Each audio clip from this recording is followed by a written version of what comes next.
سلام، من دکتر نوید خپلواک هستم و بحث امروز ما خیلی جالب است. در مقدمه باید بدانیم که اچ پایلوری یا میکروب معده بدون علایم هرگز به معنای مرض نیست و هیچ وقت هم نیاز به معالجه نداره. روزانه با مریضای سر میخوریم که تنها با نام میکروب آشنا هستند. وقت ازش پرسان میکنیم که بفرما تکلیف شما چیست، میگه من اچ پایلوری دارم. خب از این بیش نمیفهمه که اچ پایلوری چی است، در کیها قابل معالجه است و در کدام وضعیت باید معالجه شود. تنها مثبت بودن در یک ورق کافی نیست که ما انبار از انتیبیوتیک به مریض بتیم و بار بار عین اشتباه را تکرار بکنیم.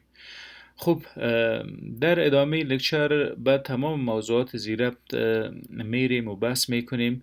نخست از همه از کجا میاد اچ پایلوری؟ میکروب معده از غذای ملوث، آب ملوث میاد به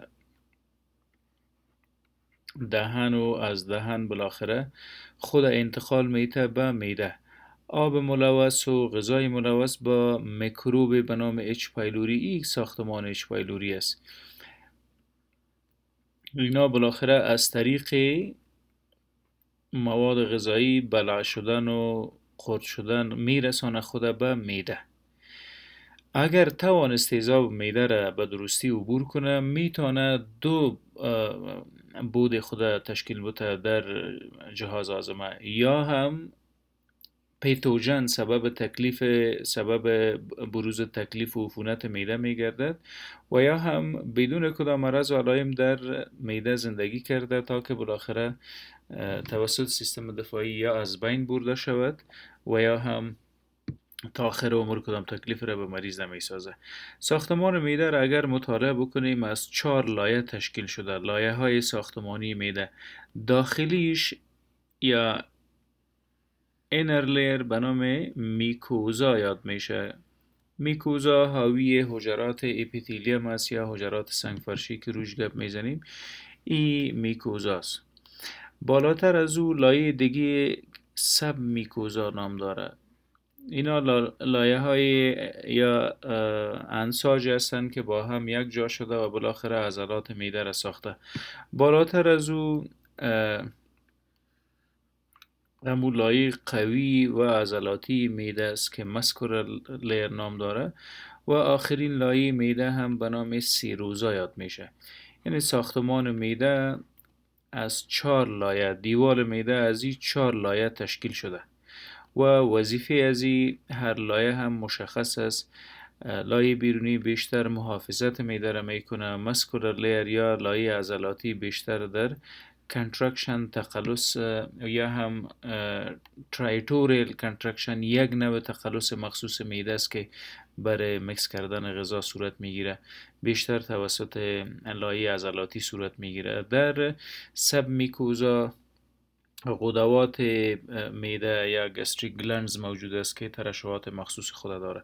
اگر یک نقطه از معده را، این ساحه را تحت مایکروسکوپ ببینیم، این نوع یک ساختمان داره: سیروزا، مسکولارس، سب میکوزا و ای هم میکوزاست. در داخل اگر متوجه شویم، روی تیزاب عضلات معده البته یک لایه لزجی و چسبناک دیگی موجود است که به نام میوکس لیر یاد میشه. میوکس لیر جز از ساختمان معده نیست، بلکه وظیفهش حفاظت از معده است. یک لایه بلغمی یا چسبناکی که موادش توسط حجرات معده ساخته میشه، سراسر معده را پوشانیده و اجازه نمیده که تیزاب عفونی بسازه معده را. فرض مثال این معده است، دیوار داخل یا لیومن داخل معده توسط لایه به نام میوکس لیر پوشانیده شده و اصل منطق موجودیت این لایه هم حفاظت معده است. از چی؟ در داخل معده تیزاب خیلی مخرش به نام HCl یا تیزاب معده موجود است که انواع و اقسام غذاها را آماده هضم می سازه. به خاطر اینکه تیزاب معده به حجرات معده صدمه نرسانه، سبب تخریش نگردد، لایه به نام میوکس سراسر معده را پوشانیده. خب چی زمان اچ پایلوری میتونه در اینجا سبب تکلیف و عفونت بگردد تا که بالاخره معالجه شود؟ روش مسلسل بالاخره بحث میکنیم. اگر این ساحه را تحت مایکروسکوپ ببینیم، این یک ساختمان داره. این را به نام گستریک گلند یاد میکنه. گستریک گلند یا غدوات معدوی. خب شامل انواع مختلف حجرات است. حجره به نام سرفس میکوزل سل هم موجود است. این ساحه از حجرات به نام سرفس میکوزل سل یاد میکنه. بیشتر هم وظیفهش تولید میوسین است. میوسین مواد است که بیشتر در لایه محافظتی معده ازش استفاده میشه تا نگذاره تیزاب سبب تخریش و بروز امراض در معده بگردد. حجرات دیگه که موجود است به نام دی سلز یا حجرات دی که بیشتر هورمون سوماتوستاتین تولید میکنه. روی سوماتوستاتین در بخش اندوکراین مفصلا گپ زدیم، میتونین از او استفاده بکنین. سوماتوستاتین اینا حجرات است که در خود ساختمان معده موجود است و وظیفه‌ش هم تولید ترشحات جوس معده که یکی از اونا سوماتوستاتین یک هورمون است. میوکس سل میوسین تولید میکنه. به پیمانه زیاد میوسین تولید میشه. این میوسین میایه بالاخره و جدار داخل معده را میپوشانه این قسم تا از شر تیزاب و انواع و اقسام غذاهایی که ممکن است بتونه معده را صدمه برسانه ازش حفاظت شود. حجره خیلی مهم دیگه که در معده موجود است، البته در گستریک گلندز، به نام پرایتال سل یاد میشه و وظیفه پرایتال سل هم تولید HCl یا تیزاب معده است. حجره خیلی مهم است. تیزاب معده توسط پرایتال سل تولید میشه یا حجره به نام پرایتال. چیف سل هورمون دیگه به نام پپسین و تریپسین اینا را تولید میکنه. اینا انزایم های مومد هضم است که بیشتر پروتین ها را هضم میکنه. توسط حجرات به نام پرایتال از ساختمان معده تولید میشه. خب چیزی که امروز روش بحث میکنیم استم سلز یا حجرات مادری هستند. بنابر هر ملحوظه اگر این حجرات سرفس حجرات قدامی صدمه ببینه، زخمی شوه، عفونت پیدا بکنه و از بین بره، استم سلز یا حجرات مادری دوباره سبب ساخت و ساز داتر سلز یا حجرات دختری میگرده. این موضوع را اگر ساده تر بگوییم، بنابر هر ملحوظه اگر حجرات معده صدمه ببینه، استم سلز یا حجرات مادری اینا را یا ریپیر میکنه، میسازه عوارضی که در حجرات سرفس به وجود بنابر هر ملحوظه آمد، یا اونا را میسازه اگر توان ساخت و ساز موجود نبود ریپلیسش میکنه، تعویض میکنه اینا را با حجرات جدید. پس اچ پایلوری چگونه میتونه سبب تکلیف بگردد؟ ببینین این ساختمان اچ پایلوری است. سپرینگ شیپ یا شکل سپرینگ داره و در نواحی قدامیش شاخک ها یا فلاجیلا موجود است که توسط اینا حرکت میکنه. زمانی که میایه به معده، این اجزای اچ پایلوری سبب حرکت اچ پایلوری میگردد. خب وقتی به داخل توسط غذای ملوث به داخل معده آمد، دو گزینه موجود است. یا توسط تیزاب معده از بین میره، چون بکتریوسیدل است. ای تیزاب بکتریوسیدل یا کشنده بکتریاها و تمام میکروب هاست در حقیقت تیزاب معده. اگر با غذای ملوث داخل معده آمد و از بین رفت، خب هیچ موضوعی برای بحث اینجا نداریم، از بین رفت بالاخره. اگر از بین نرفت، مقاومت کرد و زنده ماند، در او صورت میتونه دو راه دیگه را به خود اختیار بکنه. یا اچ پایلوری که در اکثریت انسان ها سلامی زندگی میکنه بدون از اینکه کدام مشکل یا کدام عفونت را بسازه، در معده بر مدت ها زنده میمانه. ای از جمله اچ پایلوری های است که هیچ علامه نداره ولی مثبت است. اگر معاینه بکنیم توسط معاینات مخصوصی که بر اچ پایلوری صورت میگیره، معاینه مثبت است ولی علائم نداره. در اینجا نیاز نیست که ما از انبار از آنتی بیوتیک ها استفاده بکنیم و تا که اچ پایلوری را از بین ببریم. در حقیقت ما میکروب های نرمال وجود توسط آنتی بیوتیک ها از بین میبریم تا بالاخره سبب ضعف سیستم دفاعی بگردد. یا مسیر دیگه که اچ پایلوری به خود اختیار میکنه، میره و سبب تکلیف میگرده، پیتوژن است. تکلیف و عفونت سبب میگرده در معده.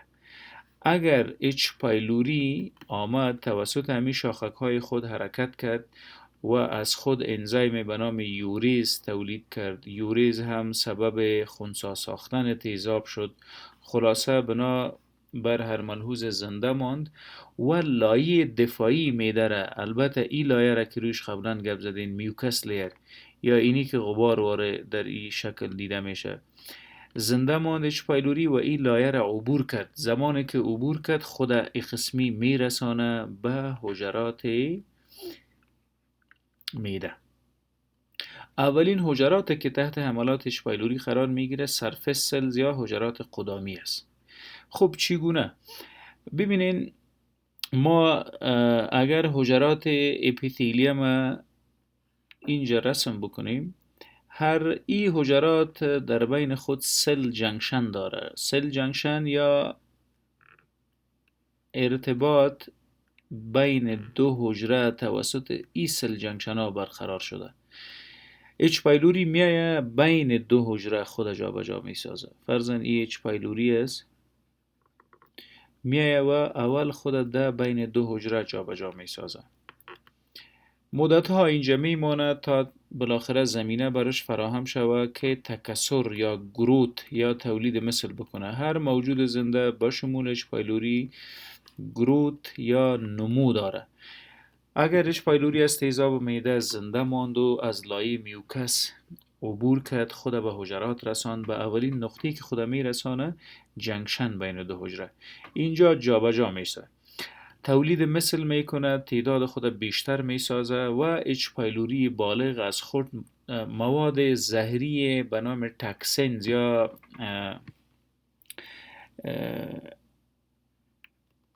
در اینجا مواد زهری را از خود ترشح میکنه. این مواد زهری که در مجموع تاکسینز نام داره، این زهرها یا تاکسین ها توسط اچ پایلوری به سرحد بین دو حجره یا جنکشن بین دو حجره ترشح میشه. نام های کاگ ای و واگ ای، کاگ ای و ای وی اس ببخشین واگ ای، اینا نام های از این زهرهایی است که توسط اچ پایلوری تولید میشه. خوب زمانی که کاگ ای و واگ ای این دو زهر توسط اچ پایلوری تولید شد، میایه و حمله میکنه روی سرفیس سلز، خصوصا جنکشن یا نقطه واصل بین دو حجره، اینا را از بین میبره. خلاصه به زبان عام بگوییم سبب عفونت، انفلمیشن یا زخم های کوچک روی از این حجرات میگرده. خب برای یک لحظه اگر فکر بکنیم، زمانی که این حجرات توسط اچ پایلوری صدمه دید، عفونی شد، زخمی شد، اینجاست که استم سلز یا حجرات مادری آگاهی پیدا میکنه که سرفیس سلز یا این حجرات قدامی ما صدمه دیده و از بین رفته و یا نیاز به ریپیر داره.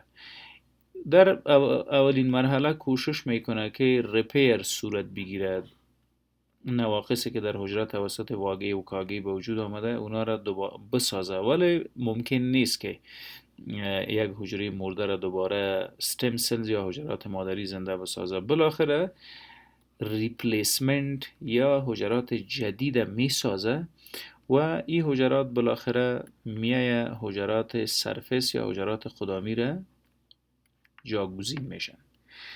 خب اچ پایلوری آمد توسط زهر به نام کاگ و واگ سبب عفونت گشت، حجرات صدمه رساند. این حجرات همیشه بعد از دیدن صدمه توسط حجرات مادری ریپیر میشه و یا ریپلیس میشه.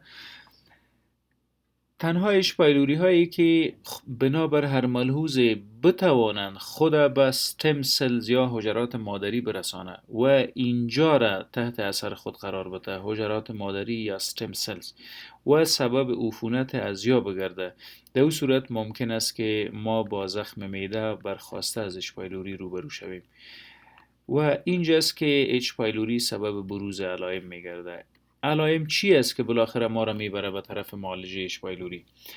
از جمله علائمی که باید شک کنیم که اچ پایلوری داریم، یکیش دلبدی اتومات بعد از خوردن نان است. گاهی اوقات دلبدی به استفراغ تبدیل میشه و گاهی اوقات هم نه.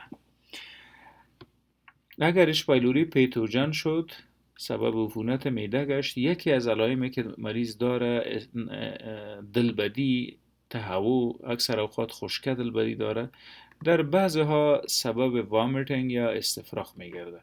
خب اینا کسایی هستن که بعد از استفراغ راحت میشن. درست؟ استفراغ میکنه. اکثریت مریضایی که عفونت معده داره بعد از خوردن نان احساس گرنگی و سنگینی میکنه و حتی انگشت خود در گلو انداخته مواد خوردگی را دوباره استفراغ میکنه. جزء از علائم موجود در عفونت معده برخواسته از اچ پایلوری استفراغات است. در پهلوی اینها دیسپپسیا یا سوی هاضمه. بدون شک اچ پایلوری میایه اساسی ترین دستگاه هضم یا معده را عفونی میسازه. وظیفه معده هم هضم است و هضم که صورت نگرفت دیسپپسیا سوی هاضمه به وجود میاد. مریض نفخ و باد داره، غر و غور شکم داره، با اسهالات مواجه میشه و اکثر اوقات غذایشان بعد از خوردن هضم نمیشه و سبب آروغ زدن مریض که بیشتر هم آروغ های بدبو می باشد. جزء علائم اچ پایلوری است. خوب اگر اچ پایلوری توانست حجرات ستم سل تحت اثر خود قرار بده و اینا را عفونی بسازه، دیگه این حجره نمیتونه در عفونت حجرات دختری یا ای سرفس سل بسازه. وقت ساخت و ساز از اینا صورت نگرفت، صدماتی که توسط اچ پایلوری به وجود میایه اونا نه ریپیر میشه و نه ریپلیس. چرا؟ حجرات مادری تحت اثر اچ پایلوری قرار گرفت و عفونت پیدا کرد. اینجاست که زخم معده به وجود میایه و علائم زخم معده هماتومسیس یا استفراغ خون و در بعض موارد ملنا یا سیارنگ بودن مواد غایطه. اگر ما همه از این علائم داریم و کتش اچ پایلوری توسط معیارهایی که معاینه میشه مثبت است، در اون صورت باید رجوع کنیم به آنتی بیوتیک و تنها 7 روز نیاز داریم که ما آنتی بیوتیک بخوریم. متاسفانه بعضیها مبتلا به مشکل روحی و روانی هستند. قهر و غصه و تشویش و اضطراب در اینها سبب IBS یک تکلیف دیگه گشته که گاهی قبض گاهی اسهال می باشند. بعد از خوردن احساس پوسیدگی و دمش و گرنگی میکنن. اما اونا اچ پایلوری مثبت داره، نه کدام دلبدی داره، نه استفراغ داره، نه سوی هاضمه داره، نه خون استفراغ کرده و نه مواد غایطی شان سیاست. تنها اچ پایلوریشان مثبت است. اونا عوض این که 7 روز دوا بخوره صدها بار پیش دکتر مراجعه کرده و ده ها و صدها بار از مواد خیلی مضر کیمیاوی به نام آنتی بیوتیک استفاده کرده. این آنتی بیوتیک نه تنها اچ پایلوری بدون علائم و غیر یا به اصطلاح غیر فعال از بین نبرده، بلکه عوارض خیلی زیاد دیگه را به وجود میاره. چگونه؟ ببینین ما در چند جای خود میکروب های نورمال داریم که را به نام نارمال فلورا یاد میکنه یا میکروب هایی که دوست های وجود ماست، برای ما هضم را به وجود میاره، سبب تقویت سیستم دفاعی ما میگرده. این فلوراها یا میکروبای نورمال هم در جلد ما موجود است، هم در دهن ما موجود است، هم در روده های ما موجود است. خب غذایی را که میخوریم میره به روده و توسط امی میکروب ها فرمنتیشن از اینا صورت میگیره. یعنی غذایی که میره به وجود ما بعد از هضم توسط میکروب ها توته توته و پارچه پارچه میشه و بعد اونا آماده هضم میشن. پس رول مهم از این میکروب ها در دایجستشن یا در هضم غذا و در جذب غذا است. ضمناً تمام میکروب ها و مواد زهری که از بیرون میایه با امی میکروب های نرمال وجود روبرو میشن و این میکروب های نرمال اونا را بنابر هر ملحوظی از بین میبره یا میبلع قرطش میکنه و از بین میبرش. اگر ما برای اچ پایلوری خیالی به اصطلاح یا اچ پایلوری که هیچ تکلیف را به وجود نآورده انبار از آنتی بیوتیک ها استفاده میکنیم، بدون شک نارمال فلورا یا حجرات نرمال وجود خود از بین میبریم و همیست که زمینه مساعد میشه به ضعف سیستم دفاعی، لو ایمیونیتی یا ضعیف بودن سیستم دفاعی. خوب برای یک لحظه اگر فکر بکنیم که سیستم دفاعی اگر ضعیف شود، هر میکروب، هر ویروس و هر انتان از محیط میتونه به داخل وجود ما بیاید و سبب تکلیف و عوارض در وجود بگردد. تنها معالجه یک میکروب میتونه 1100 تکلیف دیگه را رقم بزنه. پس باید متوجه باشیم در صورت نبود علائم مثبت بودن تکلیف نیست و هیچ نیاز نیست که معالجه بکنیم. خب اگر اچ پایلوری مثبت بود، علائم داشتیم، خصوصا استفراغ خون یا موجودیت مواد غایطی سیارنگ، در اون صورت 7 روز آنتی بیوتیک باید استفاده بکنیم. تریپل تراپی و کوادرپل تراپی نوعیت معالجه های نوعیت کمباینیشن یا همجاسازی دواهای آنتی بیوتیک از بین بردن اچ پایلوری. تریپل تراپی بیشتر مورد استفاده قرار میگیره. از جمله آنتی بیوتیک ها موکزیسیلین که خیلی حساسیت شدید داره بدون تجویز دکتر باید استفاده نشه. این اموکزیسیلین میگیره با آنتی بیوتیک دیگه چون کلیرترومایسین